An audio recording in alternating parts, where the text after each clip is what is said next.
अस्सलाम वालेकुम टाटो बच्चों। आजुक सोन क्लास 5th EVS यथ मज परान चैप्टर सीड्स एंड सीड्स। आज से अमुक त्रीम क्लास पतमें दोन क्लास मज पोर गोडनिक्स क्लास मज पोर गोपाल सं कहानी यह मज हुच कि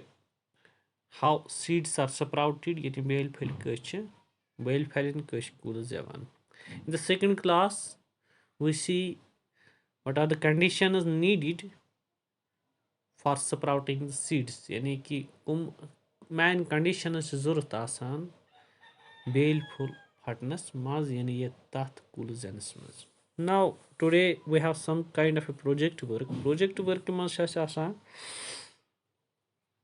अख एक्टिविटी अख करान यथ थोड़ा टाइम ज़्यादा पहन लगान and we have to record the observations यथ मज पन्नी ऑब्जर्वेशन रिकॉर्ड करें। आज ऑब्जर्वेशन आज project work that is plant your seeds, यानी कि बेल फलन कह बनन कुल कोता टाइम लगे इन कित पे यह कुल बनान। अम खतर क्या करो टेक ए क्ले पॉट और a tin can with wide mouth, यानी अम खतर अनो पॉट बान अनो क्ले पॉट मतलब गो कतरो बान आसान वुचान गमल आसान तथ अक्सर सह पे सह खोल पहन आसान ठीक। और take a simply a can अगर घर मज कैन एवेलेबल सह लगे जरूरत तो अत दपान यह अत कस तल जद fill your can with soil पत बरो अत मज पोटस मज अत या कैन एवेलेबल गरस मज अत बरो सॉइल गई मिच बरो मज त्रो अत मज बेल फल 4 या 5 ऑफ द सेम काइंड, यानी अकि किस्म बेल फल त्रो 4-5 फल अत मिच मज जेंटली, यानी आस्ता आस्ता त्रो यानी पूर पे दबाव ऊर तल कह। Different groups can plant different kinds of seeds, यानी कि क्लास में लड़के हेकन डिफरेंट कर, मिसाल के तौर पर कहान तिल गोगल ब्योल, कहान राजमा ब्योल, कहान मूंग दाल ब्योल या कह त्राय पोश ब्योल। डिफरेंट स्टूडेंटस यह तुम एवेलेबल गरस मज हेकू तुम त्रित अत मज। Now write down on your notebook, लिखो तुम अत पन्नी कॉपी पे तह कुछ ब्योल त्रो नेम ऑफ द सीड, मिसाल के तौर पर अस लिख ये नेम ऑफ सीड हसा त्रो मस्टर्ड सीड यानी तिल गोगल बेल फल हसा त्रो। The date on which you planted them, तह कम दह त्रोव यह ब्योल। देखो अत कह डेटा, मिसाल के तौर पर अस थो अत लिखित 30 मई 2021 अम दह हसा त्रो अस यह ब्योल।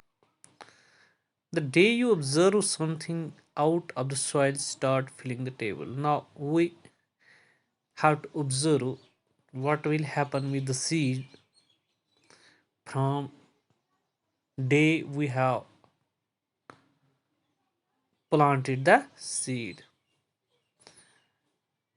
अस वुचुन आज पे अत बेल फलिस क्या गस तो लेखुन बिल्कुल ये ऑब्जर्वेशन टेबलस मज टेबल ओरे दिथ मिसाल के तौर पर गोडनिक्स मज डेट लेखुन अत प्लांट्स कचा यानी बेल फुल जाव अत कचा हाइट अत कच लीफ्स बे मा गई कह चेंज यह सोरे अत टेबलस मज। You can write down the observations like this, तुम हेकि इत पे लिखित मिसाल के तौर पर आफ्टर 7 days ये 30 मई सुन यह बेल फुल त्रो अत मज आफ्टर 7 days दिमो नजर अत 7 जून लिखो डेट यतन अत वुचान अत प्लांट बनियामुत लकुट कुल बनियामुत यह अनो चपटी मैनो अम सतन यानी स्केल सत मैनो अमिच हाइट 1 सेंटीमीटर अत 15 2 एनी अदर चेंज कहें। इथे पे दिमो बेक दो अत बेक दोई बे नजर अत 9 जून इस मैनोन बे अत 2 सेंटीमीटर हाइट गमज वनस 15 3 बकी कहें चेंज। इथे पे दिमोस बे दोय नजर कह जून बे दिवान नजर अमिच हाइट 3.5 सेंटीमीटर गमस इथे पे लीव्स ते बढ़ियामत अत 4 लीव्स बनियामत बे चेंज क्या सिस्टम इज गेटिंग थिकर इस वुचान गोड़ सह मुट गसान 13 जून बे नजर अत दिवान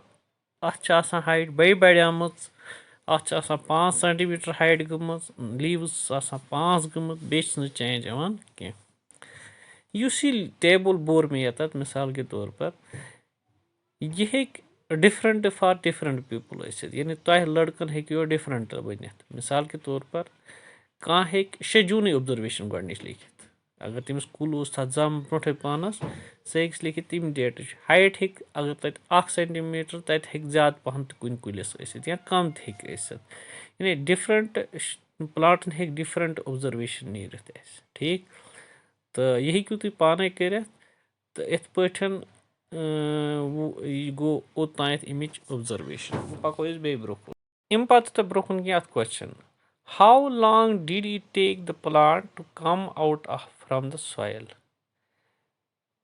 अत जमीन मज नेबर नेरनस कोता टाइम लोग अत कुलिस यानी कि वुच 30 मई त्रायाव बेल फुल 7 जून दिस नजर तत बेल फुल जामुस नेबर द्रामुत जमीन मज इमो मतलब गो लगभग लोग अत हफ्त it took a week for the plant to come out from the soil ठीक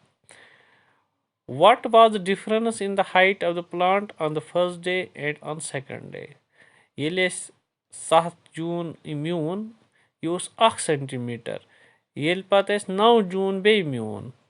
यानी अक दह त्रित बेक दह म्यून अख दह मज अत मज रूद गैप यह बढ़ियामत अक दह 1 सेंटीमीटर बेक दह म्यून दुयमि दह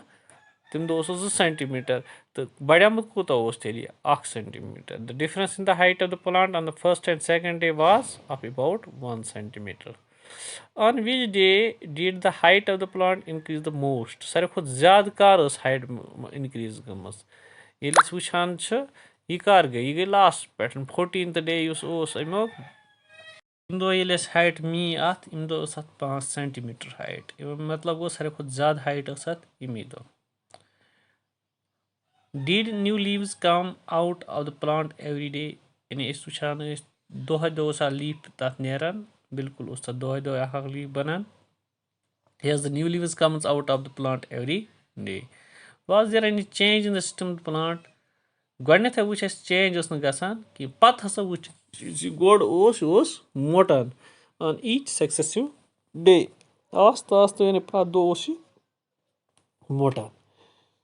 तो इत पे करो आज क्लास ये इख्तिताम इजाज़त खुदा हाफिज।